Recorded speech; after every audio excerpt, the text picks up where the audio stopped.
આજે આપણે બનાવીશું એકદમ healthy, tasty, crispy Gujarati style vegetable handvo. Handvo એક એવી વાનગી છે જે તમે નાસ્તામાં, ટિફિનમાં અને સાંજની ચા સાથે દરેક સમયે ખાઓ ને તો મજા જ આવે. આ હાંડવો માત્ર સ્વાદમાં સરસ જ નથી પણ આરોગ્ય માટે પણ ખૂબ જ ફાયદાકારક છે, કારણ કે તેમાં દાળ, ચોખા અને ઘણા બધા શાકભાજીનો ઉપયોગ કર્યો છે. સાથે તલ અને રાઈનો વઘાર હાંડવાના સ્વાદને એકદમ લાજવાબ બનાવે છે. આ રેસીપીની સૌથી સારી બાબત એ છે કે તમે કડાઈમાં, તવામાં અને ઓવનમાં પણ સરળતાથી બનાવી શકો છો. તો ચાલો સમય બગાડ્યા વગર આપણે હાંડવો બનાવવાનું શરૂ કરીએ. તો સૌ પ્રથમ આપણે હાંડવાનું ખીરું તૈયાર કરીએ. તો એના માટે એક બાઉલ લીધો છે અને એક વાટકી સેટ કરી લીધી છે. આ વાટકીથી જ તમારે બધું માપ લેવાનું છે. તો એક વાટકી કણકી ચોખા લીધા છે. અહીંયા આપણે બધું પીસવાનું જોવાથી હું કણકી ચોખાનો ઉપયોગ કરી રહી છું. સાથે અડધી વાટકી જેવી ચણા દાળ લેવાની છે.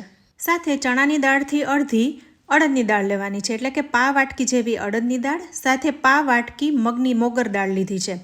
મગની મોગર દાળના બદલે તમે તુવેર દાળનો પણ ઉપયોગ કરી શકો છો. હવે આ બધું મિક્સ કરી લઈશું અને 3 થી 4 વખત ચોખ્ખા પાણીથી ધોઈ પલાળી દેવાનું છે. આજે આપણે હાંડવાનું ખીરું તૈયાર કરીશું, પણ જો તમારે ખીરું તૈયાર ન કરવું હોય અને આમ જ આમાંથી લોટ દળાવીને રાખવો હોય તો પણ રાખી શકાય. લોટ તમારે પલાળી દેવાનો તો પણ એમાંથી હાંડવો સરસ બને છે. તો વિડીયોમાં બતાવેલ માપ મુજબ દાળ ચોખા લઈ અને આનો કરકરો લોટ દળાવી લઈશો ને તો હાંડવાનો લોટ તૈયાર થઈ જશે. હાંડવાના લોટને તમે 15 થી 20 દિવસ સુધી સ્ટોર કરી શકો છો અને ફ્રીઝમાં તો લાંબો સમય સુધી સારો રહે છે. પણ આજે હું હાંડવાનું બેટર બનાવીને એમાંથી હાંડવો તૈયાર કરીશ. તો દાળ ચોખાને 3 થી 4 વખત ચોખ્ખા પાણીએ ધોઈ લીધા છે અને ફરી એમાં ડૂબાડૂબ પાણી ઉમેરીને દાળ ચોખા પલાળવા માટે રાખી દેવાના છે. તો 4 થી 5 કલાક આમ જ રાખીશું, જેથી સરસ પલળી જાય. હવે 4 થી 5 કલાક પછી તમે જોઈ શકો છો દાળ અને ચોખા સરસ પલળી ગયા છે. આપણે અહીં કણકી ચોખા લીધા છે એટલે એ તો તરત જ પલળી જશે. હવે આને પીસવાનું છે. તો એક મિક્સર જાર લઈ લીધો છે અને દાળ ચોખામાંથી પાણી નિતારીને એમાં લેતા જવાનું છે. તો 4 ચમચા જેવા દાળ અને ચોખા મિક્સર જારમાં લઈ લઈશું. સાથે ઉમેરીશું દહીં. અહીંયા દહીં છે એ મેં મોડું લીધેલું છે, પણ જો તમને હાંડવો ખાટો ભાવતો હોય તો ખાટું દહીં લઈ શકાય, પણ મેં અહીં મોડું દહીં લીધું છે, કારણ કે વાતાવરણમાં ગરમી પણ વધારે છે એટલે વધારે ખાટું થઈ જતું હોય છે. સાથે થોડું પાણી ઉમેરી બધું જ પીસી લેવાનું છે અને એક બાઉલમાં લેતા જવાનું છે. તમે જોઈ શકો છો બાકી રહેલા દાળ ચોખામાંથી આવી જ રીતના બેટરને તૈયાર કરી લીધું છે. બેટરની કન્સિસ્ટન્સી તમે જોઈ શકો છો, બહુ વધારે પાણી ના ઉમેરવું. તો હવે બેટર તૈયાર થઈ ગયું છે. તો ઢાંકીને કોઈ ગરમ જગ્યાએ રાખી દઈશું, જેથી આમાં આથો સરસ આવી જાય. 4 થી 5 કલાક માટે રાખીશું.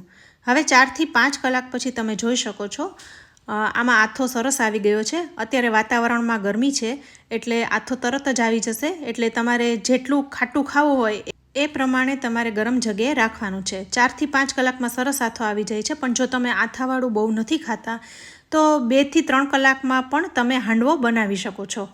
હવે અહીં બેટરને એકવાર ફરી મિક્સ કરી લઈશું. તમે જોઈ શકો છો કન્સિસ્ટન્સી આવી રાખવાની છે. સાથે બેટરનું ટેક્સચર પણ તમે જોઈ શકો છો, એકદમ ઝીણા રવા જેવું છે. બસ આવું હોય ને એટલે હાંડવો સરસ બને.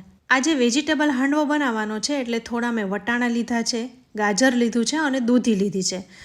સાથે બેટરમાંથી થોડું બેટર મેં અલગ બાઉલમાં કાઢી લીધું છે. હવે આ 3 થી 4 હાંડવાનું બેટર છે. તો સૌથી પહેલાં થોડી એવી દૂધીને ખમણીને ઉમેરીશું. સાથે થોડું ગાજર પણ ઉમેરીશું, એને પણ ખમણી લીધું છે. અને થોડા એવા વટાણા લઈશું. સાથે મેં 1 ચમચી જેવી આદુ મરચાંની પેસ્ટ લીધી છે, એને પણ ઉમેરી દઈશું. 2 ચમચી જેવા શિંગદાણાનો ભૂકો પણ ઉમેરીશું, આનાથી એકદમ સરસ લાગે છે. સાથે ઉમેરીશું સ્વાદ પ્રમાણે મીઠું અને થોડી એવી હળદર. હળદર બહુ વધારે ના ઉમેરવી. સાથે 5 ચમચી ખાંડ ઉમેરીશું, જેથી ટેસ્ટ બેલેન્સ થઈ જાય. હવે જ્યારે તમારે વેજીટેબલ હાંડવો બનાવવો હોય ને ત્યારે દૂધીનું માપ છે ને પ્રમાણસર રાખવું, કારણ કે જો વધારે પડતી દૂધી ઉમેરી દઈશો ને તો એમાંથી પાણી છૂટશે અને હાંડવાનું બેટર ઢીલું થઈ જશે. એટલે હાંડવાનું બેટર બહુ ઢીલું ન બને એનું ખાસ ધ્યાન રાખવાનું. એટલે બહુ વધારે પડતા પાણીવાળા વેજીટેબલ્સ ના ઉમેરવા, અથવા તો દૂધી વધારે ઉમેરવી હોય તો હાંડવાના બેટરમાં પાણી ઓછું ઉમેરવું, જેથી તમે વધારે દૂધી ઉમેરી શકો. હવે બધું જ અહીં મિક્સ કરી લીધું છે અને કન્સિસ્ટન્સી તમે જોઈ શકો છો, આવી કન્સિસ્ટન્સી રાખવાની છે. હવે હાંડવામાં એક વઘાર કરવાનો છે. તો 1 ચમચી જેવા તલ હાંડવા ઉપર રાખી દીધા છે. સાથે મેં 3 ચમચી જેવું તેલ ગરમ કરી લીધું છે અને આ ગરમ તેલમાં રાઈ અને હિંગનો વઘાર કરીશું. અને આ વઘારને તલ ઉપર રેડી દઈશું. તલ અને શિંગદાણાથી હાંડવામાં એક નટ્ટી ફ્લેવર આવે છે, જેથી બહુ જ સરસ લાગે છે. હવે વઘાર રેડીને બધું મિક્સ કરી લઈશું. આવી રીતના વઘાર કરવાથી હાંડવો એકદમ ટેસ્ટી લાગે છે. હવે એકવાર બધું મિક્સ કરી લઈએ. હવે આ હાંડવો ઉપરથી ક્રિસ્પી અને અંદરથી સોફ્ટ થાય અને ફૂલે એ માટે થોડા બેકિંગ સોડા ઉમેરીશું. તો 3 ચપટી જેવા બેકિંગ સોડા ઉમેરીને એની ઉપર થોડું પાણી રેડીશું, જેથી જલ્દી એક્ટિવેટ થઈ જાય. તો માત્ર 1 ચમચી જેવું જ પાણી ઉમેરી બધું મિક્સ કરી લઈએ. તો અહીં તમે જોઈ શકો છો બેટર છે એ સરસ ફૂલવા લાગ્યું છે. બેટરમાં એર બબલ્સ આવવા લાગ્યા છે અને બેટર છે એ સરસ રીતના ફૂલી ગયું છે. તમે જોઈ શકો છો અહીં. હવે આ બેટરને ઓવર મિક્સ નથી કરવાનું, બસ હવે તરત જ હાંડવો બનાવી લેવાનો છે. આ હાંડવાના કુકરમાં પણ બનાવી શકાય અને કોઈ પણ કડાઈમાં પણ બનાવી શકાય છે, ઓવનમાં પણ બનાવી શકાય. પણ આજે હું આ નોનસ્ટિક અપમ પેનમાં બનાવી રહી છું. આ વચ્ચેથી થોડું ઊંડું છે એટલે હાંડવો સરસ થશે. આ પેન મેં ઓનલાઈન જ લીધેલું છે. જો તમે ખરીદવા ઈચ્છતા હોય તો આ પ્રોડક્ટને હું ટેગ કરી દઈશ, જેથી તમારે ખરીદવું હોય તો ખરીદી શકાય. હવે આ પેનમાં થોડું તેલ મૂકીને એમાં તલને ઉમેરી દઈશું. સાથે લીમડો પણ મૂકીશું. આપણે હાંડવાના બેટરમાં લીમડો નથી ઉમેર્યો, પણ દેખાવ ઉપરથી સરસ આવે એટલા માટે હું લીમડાને આ વઘારમાં ઉમેરી રહી છું. હવે લીમડો ઉમેરી દીધા પછી હાંડવાના બેટરને ઉપર રેડી દેવાનું છે. અહીંયા તમારે હાંડવાની સાઇઝ જેટલી રાખવી હોય એટલી રાખી શકાય. મોટો કરવો હોય તો વધારે બેટર ઉમેરવાનું, જેથી મોટો હાંડવો તૈયાર થાય. તો હું અહીં 2 ચમચા ભરીને બેટર ઉમેરી રહી છું. હાંડવો મોટો બનાવો ને તો એને ચડતા વાર લાગે છે, એટલે હું અહીં મીડિયમ સાઇઝનો બનાવી રહી છું. અત્યારે ગેસની ફ્લેમ એકદમ લો રાખવાની છે, જેથી ધીરે ધીરે વચ્ચેથી પણ હાંડવો છે એ કૂક થઈ જાય. અત્યારે હું આ નોનસ્ટિક વાસણમાં બનાવી રહી છું, પણ જો તમે સ્ટીલની કઢાઈમાં, લોખંડની કઢાઈમાં અથવા એલ્યુમિનિયમની કઢાઈમાં હાંડવો બનાવો ત્યારે પણ ગેસની ફ્લેમ લો જ રાખવાની. હવે 2 મિનિટ પછી ચેક કરી લઈએ. તો જુઓ, ઉપરની સપાટી હજી ભીની જ લાગી રહી છે. ઉપરની સપાટી જ્યારે કોરી થઈ જાય ને ત્યારે એની સાઈડ ચેન્જ કરી નાખવાની. તો ફરી ઢાંકીને રાખી દઈએ. હવે ફરી 4 મિનિટ પછી જોઈએ તો તમે જોઈ શકો છો હાંડવો ફૂલી પણ ગયો છે અને ઉપરની સપાટી જરાય ભીની નથી, ડ્રાય થઈ ગયો છે. તો હવે એની સાઈડ ચેન્જ કરી લઈએ. અત્યારે પણ ગેસની ફ્લેમ લો જ છે.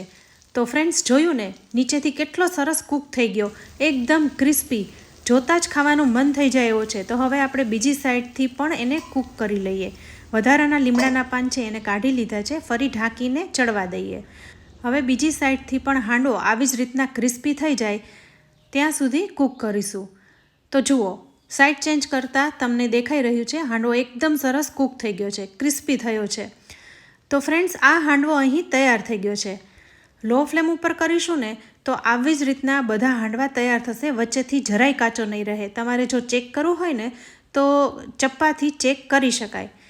તો ફ્રેન્ડ્સ, તમે અહીં જોયું ને, અપમ પેનમાં પણ હાંડવો છે એ કેટલો સરસ બન્યો છે. આવી જ રીતના આપણે બીજા હાંડવાને પણ તૈયાર કરી લેવાના છે. તો ફરી અપમ પેનમાં અડધી ચમચી જેવું જ તેલ ઉમેરીશું. ફરી તેલ અને લીમડાનો વઘાર કરીશું. ત્યારબાદ બેટરને પણ ઉમેરી દઈશું. અહીંયા તેલ થોડું ઓછું લાગી રહ્યું છે, તો બોર્ડરથી પણ ક્રિસ્પી થાય એ માટે થોડું તેલ ઉમેરીશું. તો 1 ચમચી જેવું તેલ ઉમેરીને ઢાંકી ચડવા દઈશું. હાંડવાને કૂક થતાં 5 થી 6 મિનિટનો ટાઈમ લાગે છે. હવે એક સાઈડથી હાંડવો ચડી ગયો છે. તમે જોઈ શકો છો ઉપરની સપાટી છે એ ડ્રાય થઈ ગઈ છે. તો હવે એની સાઈડ ચેન્જ કરી લઈએ. તો જુઓ, જેવી રીતના પહેલો હાંડવો બનાવ્યો હતો એ જ રીતના આ હાંડવાને પણ બનાવી લેવાનો છે. તો ફ્રેન્ડ્સ, આવી રીતના લો ફ્લેમ ઉપર બધા હાંડવા તૈયાર કરી લેવાના છે.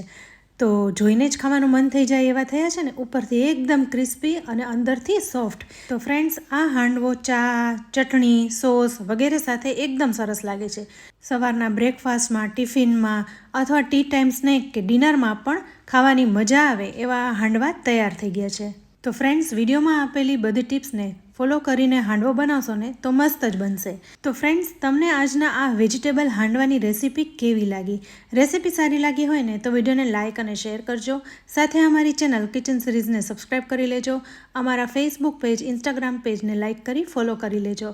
તો ફરી મળીશું આવી એક ઉપયોગી રેસીપી સાથે. ત્યાં સુધી આવજો.